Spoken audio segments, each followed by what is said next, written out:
Your investigator, Karen Morfitt, is pressing RTD on the firing of their high-paid police chief. After just a few years on the job, little has been shared publicly about his leave. Well, we have uncovered a number of policy violations tied to the termination, and there's now a pending lawsuit against RTD. In a one-on-one interview, RTD CEO Debra Johnson says their plan to reimagine RTD that started pre-pandemic is being reimagined. We have 4 strategic initiatives, one being back to basics, focusing on the state of our assets and the state of good repair. Secondly, we're talking about our people power. Third, a welcoming transit environment. And fourth is our customer and community connections. Achieving a welcoming environment, she says, is pivotal and starts by addressing current feelings around security.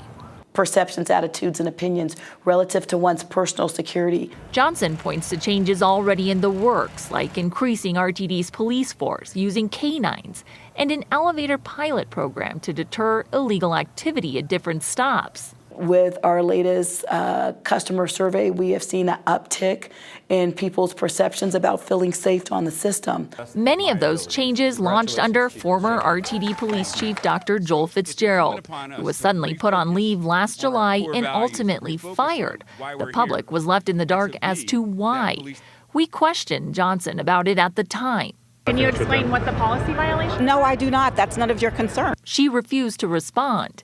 When asked if she thought the shakeup was handled correctly, she says part of her role is to limit risk and exposure to the organization. I do feel it was handled correctly. With hindsight being 2020, there were a myriad of different elements, a lot of conjecturing and speculation. With the role in which I have, I would handle it the same way going forward. Looking to the future, Colorado Governor Jared Polis has called for RTD to be laser focused on getting more people where they need to go. Johnson believes they're on the path forward. While we want to increase transit utilization, we have to ensure that we are taking steps to create that welcoming transit environment, because those are the inputs that yield to the output.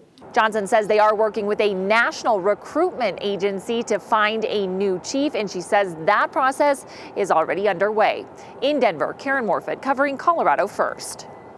And joining me now is your investigator, Karen Morfitt. Thanks so much for being with us, Karen.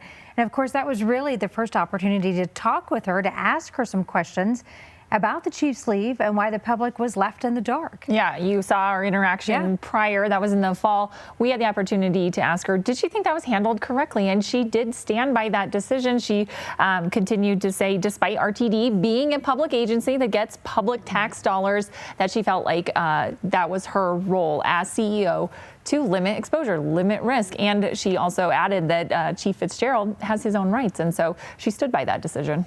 Karen, you also, of course, had the chance to talk to her and ask her some questions about safety concerns, something we've reported a lot on.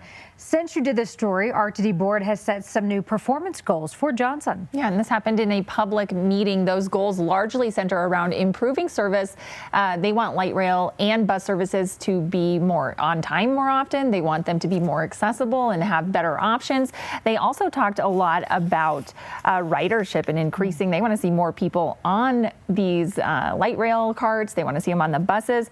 And then they're asking to have better survey responses. She talked about this in our interview, that they had a good survey response, but they see the response is low. They need to see more community input when it comes to safety impressions and how people feel when riding RTD. Yeah, because you don't know unless you speak up, Absolutely. right? They really need to hear from the people that are on the buses themselves and use them. Along those lines, they are calling for RTD police to now investigate crimes that are actually taking place on RTD property. Yeah, so they have had a police force for several years, but they weren't able to investigate those crimes. They could respond to those crimes and then they'd hand over the evidence basically to the local jurisdiction. Well, this will change that. They'll now have detectives on staff that can work across all different jurisdictions that RTD travels through. There's about 8 or 9 jurisdictions that they go through, and these detectives will be able to investigate crime that happens on RTD throughout parts of the city. Yeah, for the last couple of years, it's been a very difficult run for them. So hopefully these new improvements and the changes they're making will make it better for everyone in the community. Largely focused on safety. They want people to feel good about getting back onto RTD. Yeah, super important as they want to encourage more people to ride. Karen, thank you. Your investigator, your reporter, Karen Morfitt, of course. And you can always find much more on this at cbscolorado.com.